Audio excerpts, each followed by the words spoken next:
The Xinqian invaders, decadent slavers who get some of their strength from commanding channeling women, are the main subject of The Wheel of Time, Season 2 Episode 6, which spends the most of its time highlighting their monstrosity. The Great Hunt, the second Wheel of Time novel by Robert Jordan, is incredibly faithfully portrayed in the screenplay, which also includes some of the greatest material the program has produced so far, by adhering more closely to the classic Star Trek, The Next Generation two-parter chain of command than anything in Game of Thrones. Director Maja Vrvilo and writer Rami Park managed to successfully handle on-screen torture, while avoiding appearing exploitative. Rena uses a dreadful combination of magical, psychological, and physical abuse to slowly shatter Egwene Alvear, with none of Ramsay Bolton's cruel joy. She always expresses her goal to dehumanize her strong new pet, with a tone of fake niceness and tolerance. Madden routinely ranks among the best actors on the program, and excels at conveying the ferocious grit of Egwene. Her emotional performances, such as when Egwene briefly enjoys channeling to feel the roots of the tree that soothes her outside her cell door before Rena has her burn it,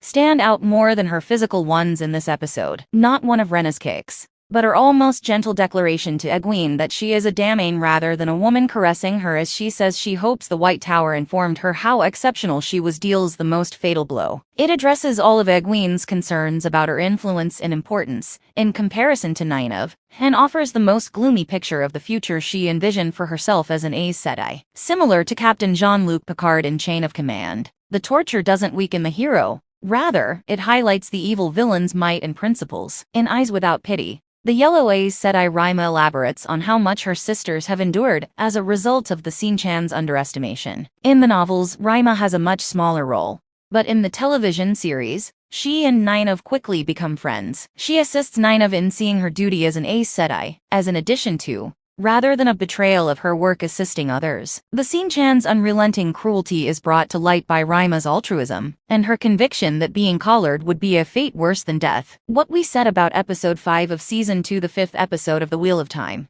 is amusing, as the villains demonstrate their schemes and the weaknesses in them. Although it's disappointing that it took until halfway through the season for the many narrative lines to come together, the stakes are growing, and the characters are coming up with inventive, though risky, methods to deal with them. Samuel Nelson. Continue reading our analysis of Damane, the fifth episode of The Wheel of Time Season 2. When Moraine's sister wonders what could possibly be so important that she left her father to die alone, it becomes apparent that she is straining under the weight of all her secrets, since she is unable to respond, that it is literally the fate of the entire planet. With Lanfear pointing out that Rand's decision to desert his companions rendered them more exposed, the struggle is analogous to Rand's own. Since Moiraine has become so emotionally numb, it is practically impossible for her to maintain the necessary emotional equilibrium. Now that her efforts are beginning to pay off, few people are aware of the Dragon Reborn's true identity, making it risky for Moraine's warder Alan Mandragoran, whose motivations are called into doubt by Alanna and her warders. This scene shows how Alanna's typically cheery family can be incredibly scary when necessary, and contributes to the building of tension,